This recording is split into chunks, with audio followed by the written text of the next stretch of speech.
Bianco Ndjonko leder FNs arbeidslivavdeling. Vi spør ham hvordan FN har tenkt å møte vår tids teknologiske utfordringer.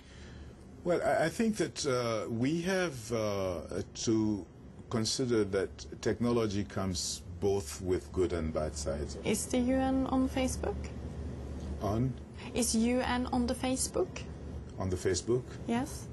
I do not get the question. What would you mean by that in the Facebook? The question is not clear. You know the internet page, Yes. Facebook is very popular. I know the page, but Yes. I'm not sure that we are on the Facebook. But do you know how UN will use Facebook to fight against poverty?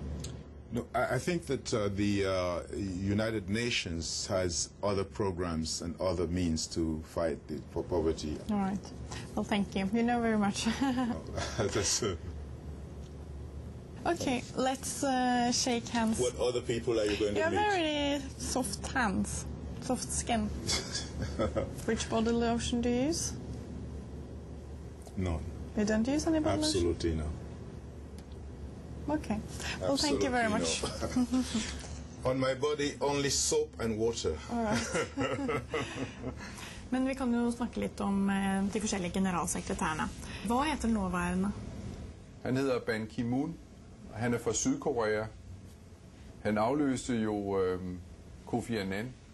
Og før ham igen havde vi... Men unnskyld at jeg avbryter. Når var det Bono var generalsekretær? Undskyld? Når var det Bono var generalsekretær? Hvem? Bono? Bruno. Eller Bono? Altså hvis det er B-O-N-O. Bono? Er det ham, du taler om? Bono. Ja. Han har aldrig nogensinde været generalsekretær. Han var jo leder for en organisasjon som bekjempet fattigdom og stod for fred og sånne ting. Ja.